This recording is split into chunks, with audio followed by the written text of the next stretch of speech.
What's going on? Welcome back to the channel. My name is Ryan, and we are just about to get into our first Lorcana challenge for set 5. DLC Vegas is right around the corner. Now is honestly the perfect time to take a look at what are the most popular decks in the format, especially since we haven't had a Lorcana challenge. We've had some big tournaments that have happened early here in the set, but we haven't had that 1,000, 2,000 player official Lorcana challenge yet, where I'm sure something totally out of left field is going to come up and surprise us. Let's take a look at the most commonly used ink colors to get a feel for what everyone's playing and what you most likely will see if you head to Vegas. So we're going to look at the 4 different options here we have on ink decks to gauge the popularity of the different ink colors. Now, one thing you'll notice is we really only have 4 combinations that are a cut above everything else, and we have 2 standout ones that have been at the top pretty much since the set started. That's going to be Amber Steel and Ruby Sapphire. And then the other 2 popular colors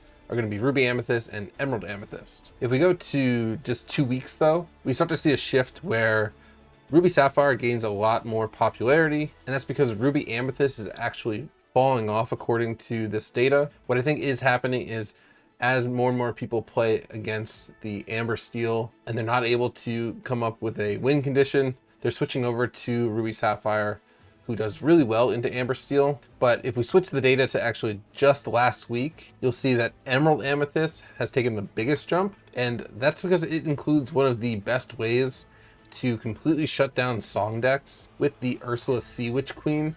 You know, the one that was the prize in the last set championships. Not only that, but you get a lot of great control elements with those 2 ink color combinations and a bunch of card draw with Amethyst. So I'm really interested to see which of the 3 decks here will come out on top for DLC Vegas. Personally, I would love if something like Amber Ruby became more popular.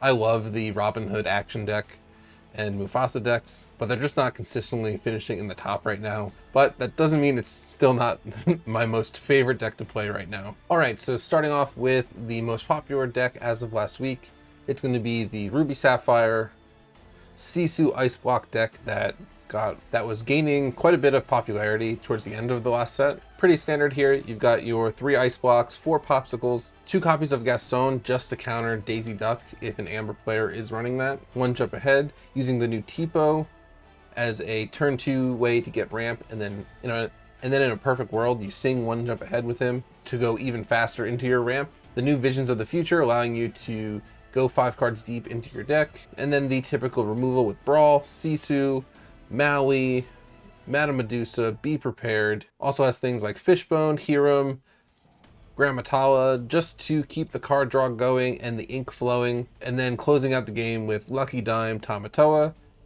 And pretty much once this deck gets to 6 or 7 ink, every single turn is going to be a power play, whether it be Cusco coming down, removing an item or location, Madame Medusa taking a character off the board, Be Prepared wiping you, Sisu wiping you, or a late Maleficent Dragon. Because this format has started to be a little slower, the hyper aggro decks were solved pretty early on in set 5, and a lot of decks built in ways to really play around that playstyle. We're really starting to see these ramp late game decks really strive, and Ruby Sapphire is just one of the most powerful versions of it. And then next up, one of my favorite decks for the format, Amber Steel Song.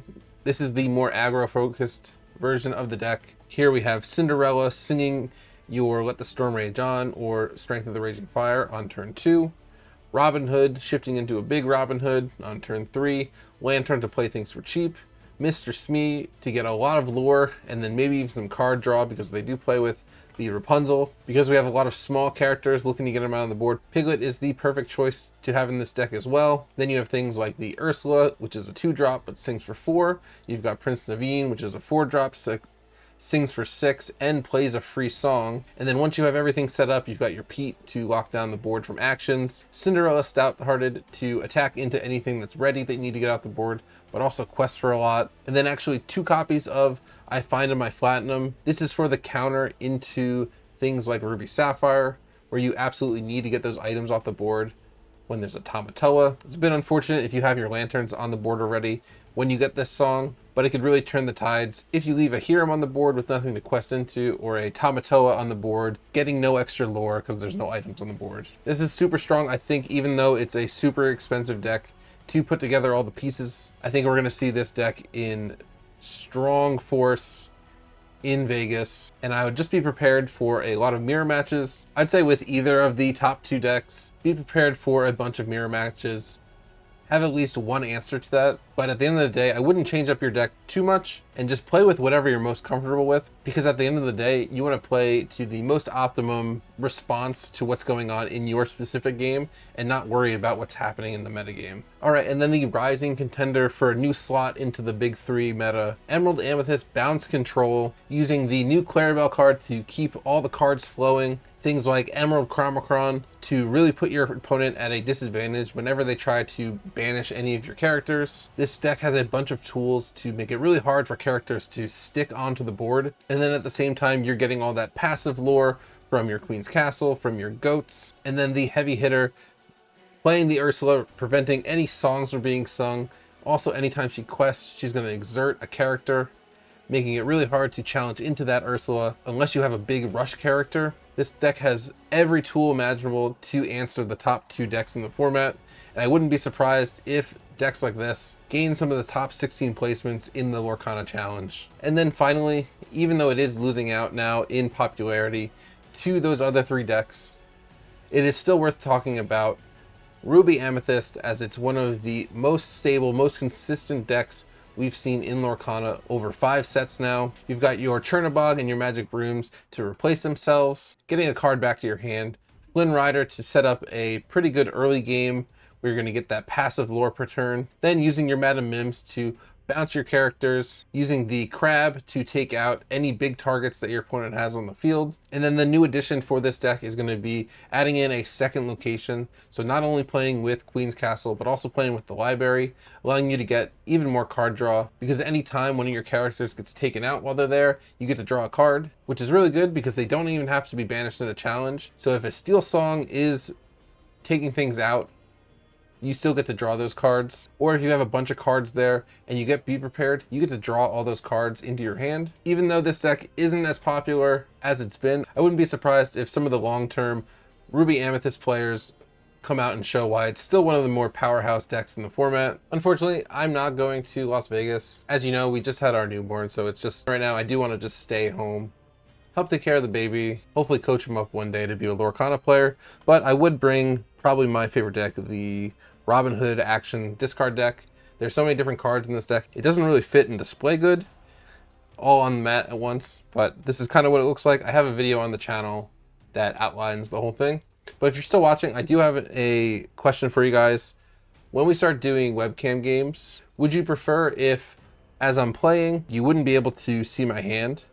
Because on Pixelborn, they only allow a select few people to hide a portion of your screen to show it to your live audience. So I would need to hide it from the main camera. Or what I can do is I can kind of use it as like almost like a GoPro, where you'll be able to see my hand, but then you miss out on Ghost in the background. I'm sure she'll understand. I think I might end up going with this way. Let me know what you guys think. Either way, happy to do it. Excited to get some live games here on the channel. And that does it for this video. Let me know what you guys think. Are you guys heading to Las Vegas? And what decks are you guys going to be bringing? Are you guys excited with this meta? Do you guys think that something's going to come out of left field and just completely surprise us? Either way, I'll catch you guys for more videos this week. And if I have time while the challenge event is going on, I might even end up co-streaming it. Then we could chat, see what surprises are in store for us. I hope you guys have an awesome day, and I'll see you guys in the next one. See ya.